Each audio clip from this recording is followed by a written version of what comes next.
नमस्कार साथियों, ये हमारा एक 15 टन का एलजी पैकेज ऐसी है जिसमें हमको एरर कोड मिला है CS16। और CS16 ऐसे टाइम पे आया है कि जब मौसम ठंडा है बाहर बिल्कुल, और ये मशीन कूलिंग में स्टार्ट नहीं हो रहा है। ठीक है, मतलब स्टार्ट नहीं किया जा रहा है, हीटिंग में चलाया जा रहा है। ठीक है, यानी हीटिंग में स्टार्ट करने के बावजूद भी अगर CS16 आता है तो इसमें क्या रीज़न हो सकता है, इसमें एनालिसिस करने का हम प्रयास करेंगे।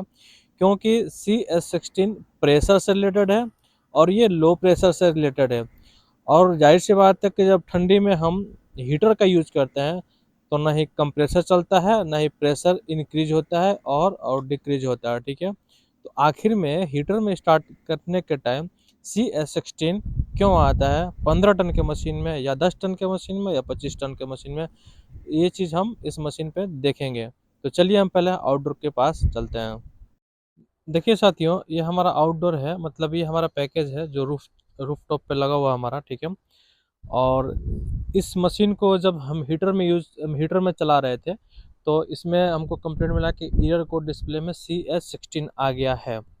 तो देखिए, अगर हीटर में भी हम चलाते हैं मशीन को और CS16 आता है तो उसका एक रीज़न ये होता है क्लियर कि हमारा जो सर्किट ए है, क्योंकि CS16 सर्किट ए के लो प्रेशर से रिलेटेड है। ठीक है, तो अगर सर्किट ए में गैस लीक कर गया है या गैस ख़त्म है तो हीट हो या कूल हो, कुछ भी कोई भी फंक्शन चालू होने से पहले हमारा एरर कोड CX16 आ जाएगा। वो इसलिए कि अगर सर्किट वन में गैस नहीं है तो पहले ही हमारा जो लो प्रेशर का वायर है, जो हमारा वाइट वाला ब्लैक वाला वायर है हमारा, वो पीसीबी को इंफॉर्मेशन देता रहेगा कि सर्किट वन में गैस नहीं है। जब वो इंफॉर्मेशन देगा पीसीबी को तो हीटिंग हो या कूलिंग हो, दोनों पीरियड में हमारा वो CS16 आ जाएगा। तो अभी क्या है, पहले हम पैनल बोर्ड को खोलेंगे। पैनल बोर्ड को खोल करके हम बेल्ट भी चेक करेंगे, बेल्ट का क्या कंडीशन है। बेल्ट के बाद हम बेल्ट का सेक्शन बंद करके मैनुअली प्रेस करके चेक करेंगे कि सर्किट ए में क्या गैस कम है या कहीं से लीकेज है या और क्या इशू है। ठीक है, तो चलिए पहले हम थोड़ा सा कवर को खोल लेते हैं और ये हम गेज लगा लेते हैं। हमारे पास गेज है यहाँ पे, गैस गेज को, तो मैं लो साइड में गेज को भी लगा देता हूँ। अभी देखिए साथियों, मैंने पैनल बोर्ड खोल दिया है और हमारा ये बेल्ट का ब्लोअर ब्लोअर सेक्शन है। बेल्ट हमारा ठीक ठाक है, बिल्कुल कंडीशन में है। अभी कुछ दिन पहले मैंने इसको चेंज किया था। तो हालांकि कूलिंग मोड में जब स्टार्ट करते हैं तो एक बेल्ट इशू होता है CS16 लाने का, बट ठीक है, बेल्ट हमारा कोई दिक्कत नहीं है बिल्कुल। और नीचे हमारा ये कंट्रोल बोर्ड हो गया। यहाँ पे 3 कंप्रेसर लगा है, तो ये इसमें ये सर्किट वन का कंप्रेसर है, 2 कंप्रेसर लगा हुआ, और ये सर्किट बी का सिंगल कंप्रेसर है। ठीक है, तो इस सर्किट में ही CS16 बताता है इन दोनों कंडक्टर में। ठीक है, तो यहाँ पे देख सकते हैं हमारा जो कंप्रेसर का वायर है वो प्रॉपर तरीके से लगा हुआ है। ठीक है, और जानी जब स्टार्ट होगा तो वो दोनों कंप्रेसर हमारा स्टार्ट होगा। ठीक है, और यहाँ पे देखिए मैं कंप्रेसर के साइड में मैंने गेज लगा दिया हूँ, देख सकते हैं। ये जो लो साइड है ब्लू लाइन का, ब्लू वाला जो वायर जो पाइप है हमने इसमें यहाँ पे लगा दिया है, देख सकते हैं। यहाँ पे ये सर्किट वन का ही हमारा चार्जिंग लाइन है जो सक्शन का मतलब लो प्रेशर साइड का है। ये एक्यूमुलेटर से कनेक्ट है, क्योंकि जाहिर सी बात है 2 कंप्रेसर जब होता है तो वो उसका सक्शन जो है एक्यूमुलेटर से जुड़ा होता है। तो हमने लो साइड में लगा दिया। ठीक है, अब हम क्या करेंगे, मशीन को थोड़ा सा स्टार्ट करेंगे। मशीन को स्टार्ट करके इसका प्रेशर कहाँ तक ड्रॉप होता है, ठीक है, उस चीज़ को रीड करेंगे, और कहाँ तक स्टैंड होता है उस चीज़ को रीड करेंगे। कहाँ तक ड्रॉप होता है ये चीज़ कंफर्म करेगा कि CS16 लाने के लिए इनफ है या नहीं है। वो इसलिए कि जब ये ड्रॉप होता है, जब कंप्रेसर स्टार्ट होता है तो ये ड्रॉप होगा, क्योंकि अभी तो निडल इधर चला गया बंद पीरियड में। जब ये ड्रॉप होगा तो ये 30 से जब नीचे आता है ना, 30 से नीचे, तो ये एक क्रिएट होता है CS16 का, यानी लो प्रेशर क्रिएट करता है धीरे धीरे। ठीक है, तो इस चीज़ को हम देखेंगे, और ये 5 मिनट तक अगर रुक जाएंगे तो देखेंगे कि कहाँ तक ये स्टैंड होता है, 50, 55, 60 या कहाँ तक जाता है। ठीक है, तो इस चीज़ को रीड करेंगे। तो यहाँ से हमको कंफर्म हो जाएगा कि इस सर्किट वन में, यानी सर्किट वन का जिसमें 2 कंप्रेसर लगा हुआ है, उसमें गैस पूरा है या कम है। ठीक है, तो चलिए पहले मशीन को हम स्टार्ट करते हैं। अभी देखिए साथियों, मैंने ऊपर का जो कवर है लगा दिया है जो ब्लोअर सेक्शन का है, और सप्लाई को मैं ऑन कर दिया हूँ, ठीक है। सप्लाई ऑन कर दिया हूँ, यहाँ मशीन हमारा चालू होने के लिए तैयार है। तो पहले हम यहाँ से प्रेस करेंगे बटन को, जो यहाँ पे ब्लैक बटन है, देख सकते हैं यहाँ पे, ये टेस्ट बटन है।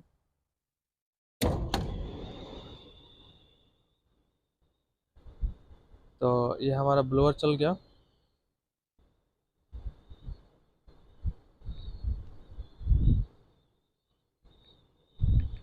उसके बाद हम प्रेस करेंगे,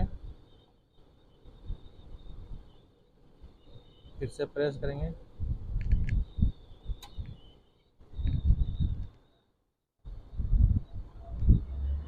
कंडेंसर फैन चल गया, मैं साउंड फील कर सकता हूँ।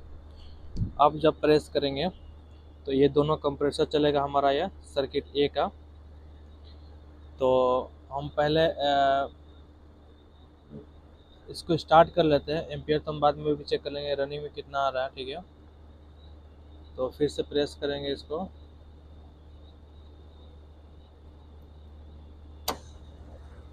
ये दोनों कंप्रेसर हमारा स्टार्ट हो गया, और देखिए कहाँ तक ड्रॉप हुआ है, 20 तक आया था, देख सकते हैं 20 तक आया, 20 से भी नीचे जा रहा है,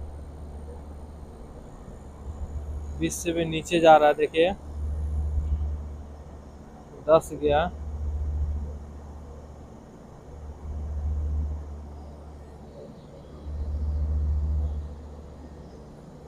थोड़ा सा वेट करेंगे, पाइप छूने पर कैसा लग रहा है मैं थोड़ा सा देख लेता हूँ।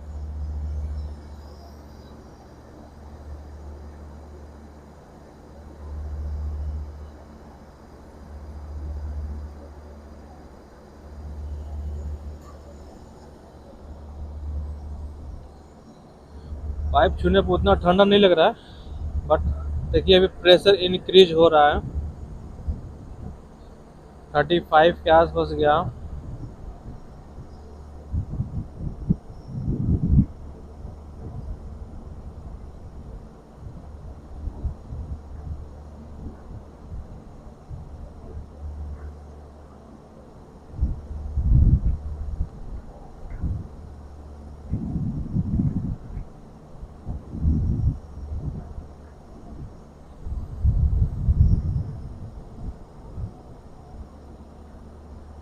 देखिए फिर से 40 गया, यानी गैस कम है, गैस कहीं से न कहीं से लीकेज है, वरना अभी तक ये 50 तक पहुंच गया होता, ठीक है। तो यहाँ से मैं श्योर हूँ कि गैस लीकेज है। और एम्पियर भी हम चेक कर लेते हैं कि दोनों में से कौन कितना एम्पियर ले रहा है और टोटल एम्पियर कितना आ रहा है। देखिए हम एम्पियर लेने जा रहे हैं, और एम्पियर हमारा ये देख सकते हैं, ये हमारा एम्पियर कितना बता रहा है, 28.8 के आसपास बता रहा है। और लेता कितना है, ये टोटल 40, 42, 43 के आसपास लेता है, क्योंकि ये जो जिसमें जिसमें किलोमीटर लगाया हूँ, ये दो कंप्रेसर कनेक्ट है, और एम्पियर हमारा 28 है। इसका मतलब क्या है, गैस भी कम है और एम्पियर भी कम ले रहा है। और एक चीज़ और देख सकते हैं यहाँ पे ये जो सेंटर वाला कंप्रेसर है, उसमें हल्का सा सनसनाहट का आवाज़ है। और अभी यहाँ पे एक्यूमुलेटर पे देख सकते हैं आइस आ रहा है, यहाँ पे ऊपर का जो पाइप दिख रहा है इस पे आइस आ रहा है, देख सकते हैं। तो ये एक गैस कम होने का, गैस लीक होने का भी एक रीज़न है। और अभी देखिए मशीन हमारा कहाँ तक गया है, 40 PSI तक की होल्ड है। इसका मतलब क्या, गैस बहुत कम है इसमें।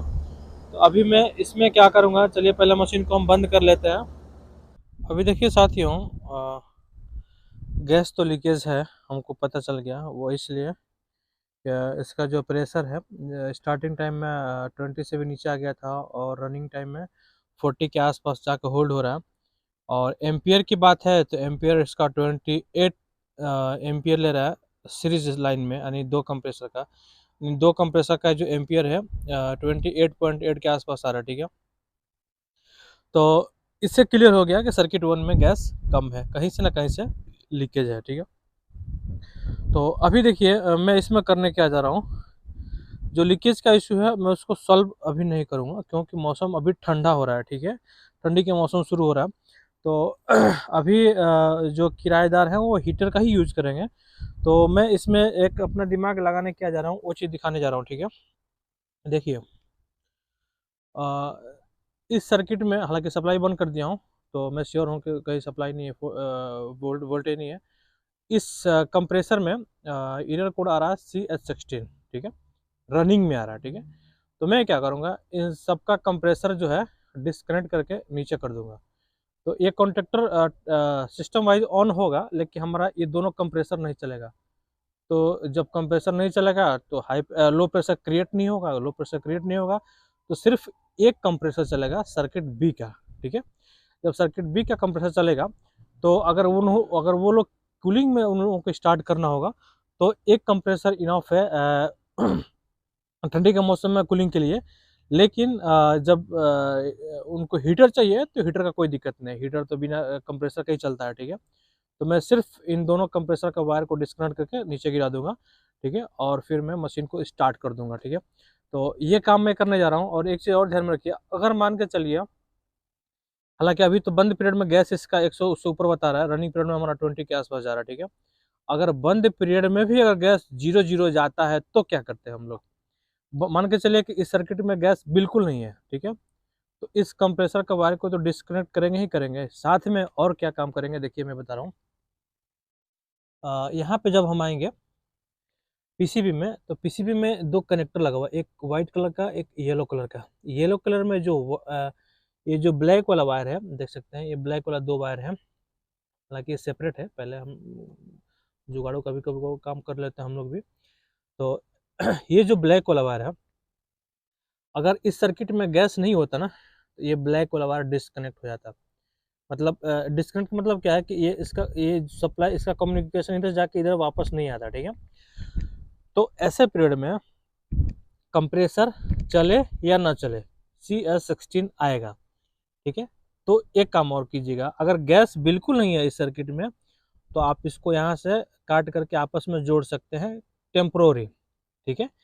अगर कंप्रेसर को डिस्कनेक्ट करते हैं तो गैस है बंद पीरियड में, रनिंग पीरियड में ड्रॉप जा रहा है, मतलब कहीं से ना कहीं से लीकेज है, 40% मान के चलो लीक कर गया। तो ऐसे पीरियड में अगर कंप्रेसर को हटा देते हैं, कंप्रेसर के वायर को हटाते हैं, तो इस वायर को जोड़ने की ज़रूरत नहीं है। वो इसलिए कि बंद पीरियड में ये कम्युनिकेशन इस पीसीबी को देगा कि हाँ इसमें गैस है। जाहिर सी बात है, बंद पीरियड में गैस हमारा 120 से ऊपर रहता है, तो ये बताएगा कि इसमें गैस है, ठीक है? तो इतना ध्यान में रखिएगा। तो अभी चलिए मैं कंप्रेसर को डिस्कनेक्ट करके इसको नीचे कर दे रहा हूँ, ठीक है? अभी देखिए साथियों, मैंने मशीन को ब्रेकर ऑन कर दिया हूँ और ये जो दो कंप्रेसर है इसका वायर को डिस्कनेक्ट कर दिया हूँ, ठीक है? और ऊपर का हमने बॉडी पैक कर दिया, ठीक है? अभी मैं जा रहा हूँ मैनुअली वो स्टार्ट करके चेक कर लूँगा ये दोनों कॉन्ट्रैक्टर ऑन हो रहा है, तीसरा कॉन्ट्रैक्टर भी ऑन हो रहा है कि नहीं हो रहा है, यानी तीनों कंप्रेसर टेक्निकल मतलब फंक्शनली चल रहा है कि नहीं चल रहा है, कंडेंसर फैन कैसे चल रहा है, इस चीज़ को चेक करेंगे। उसके बाद ये ऑटोमेटिक बंद हो जाएगा। अभी देखिए साथियों, मैंने जो सर्किट वन का यानी जो सीरीज में लगा हुआ कंप्रेसर है उसका हमने वायर को डिस्कनेक्ट कर दिया और देख सकते हैं यहाँ पे दोनों वायर नीचे पड़ा हुआ है, ठीक है? और हमने इसको डिस्कनेक्ट कर दिया। कॉन्ट्रैक्टर हमारा ऑन होगा लेकिन कंप्रेसर नहीं चलेगा। कंप्रेसर नहीं चलेगा तो लो प्रेशर क्रिएट नहीं करेगा, क्योंकि गैस तो अभी है स्टैंडिंग प्रेशर में, ठीक है? तो अभी चलिए मैं ब्रेकर ऑन करता हूँ और ऑन करूँगा तो चेक करूँगा ये दोनों कॉन्ट्रैक्टर ऑन हो रहा है, उसके बाद ये कॉन्ट्रैक्टर ऑन हो रहा है कि नहीं हो रहा है, ठीक है? तो चलिए,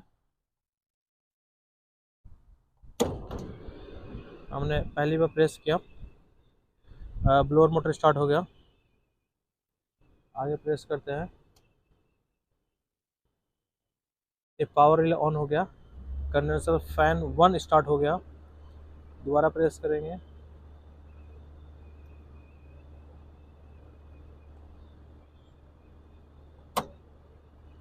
ये दोनों कॉन्ट्रैक्टर ऑन हो गया, देख सकते हैं यहाँ से ये कॉन्ट्रैक्टर ऑन हुआ लेकिन कंप्रेसर चलेगा नहीं, देख सकते हैं यहाँ से ऑन हो गया लेकिन कॉन्ट्रैक्टर नहीं चलेगा। लेकिन इसके कॉन्ट्रैक्टर ऑन होने से एक फ़ायदा है कि इस कॉन्ट्रैक्टर का जो L2 है, यही हमारा इसका L2 है। तो ये जैसे कॉन्ट्रैक्टर ऑन होगा सर्किट बी के ये फैन को सप्लाई चला जाएगा, ठीक है। तो अभी हमारे दोनों कंडेंसर फैन चल रहा है, मैं यहाँ से आवाज़ को फील कर सकता हूँ और यहाँ से भी देख सकते हैं आप, यहाँ से दोनों सही चल रहा है। अभी अगली बार हम प्रेस करेंगे तो ये हमारा कॉन्टेक्टर ऑन होना चाहिए सर्किट बी का।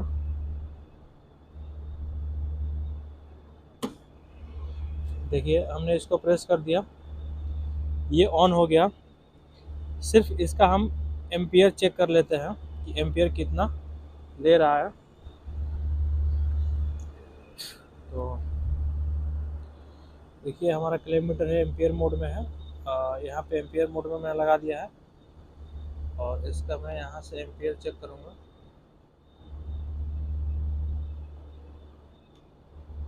ठीक है, और एम्पियर देखिए इसका 21.545 के आसपास ले रहा है, या 22-23 के आसपास जाएगा। ठीक है, तो एम्पियर मेरे हिसाब से अभी ठीक ले रहा है सर्किट बी का। ठीक है, और सिर्फ इसमें 15 टन के मशीन में एक ही कंप्रेसर को मैंने चालू कंडीशन में छोड़ा है, और वो इसलिए कि सर्किट ए में लीकेज का इशू है, माइनर कहीं लीकेज है, पूरा गैस नहीं निकला है, तो मैं उसको 2 महीने तक चला सकता हूँ सिर्फ एक कंप्रेसर पे, क्योंकि अभी मौसम ठंडा हो गया। पब्लिक ज़्यादा से ज़्यादा हीटर ही यूज़ करेगी, ठंडी कम यूज़ करेगा। ठीक है, तो इस तरीके से आज का काम ये रहा कि थोड़ा सा अपना भी दिमाग लगाना चाहिए कि अगर मशीन में अगर इस तरह का इशू हो, लो प्रेशर क्रिएट हो, गैस लीकेज हो, ठंडी का मौसम हो, तो अपना दिमाग लगाकर हम कैसे मशीन को चालू कर सकते हैं 2 महीने के लिए आराम से। फरवरी तक, जनवरी फरवरी तक ये मशीन अब चलेगा, कोई दिक्कत नहीं है। ठीक है, अगर गर्मी फरवरी से स्टार्ट होती है तो। ठीक है, तो आई होप बहुत कुछ सीखने को मिला होगा। थोड़ा सा ये अपना दिमाग लगाना और अनुभव इस पर ज़रूरी है कि मशीन को किस तरीके से घुमा कर हम चालू कर दें ताकि हमारा मशीन चल जाए। ठीक है, सो वीडियो देखने के लिए थैंक यू वेरी मच।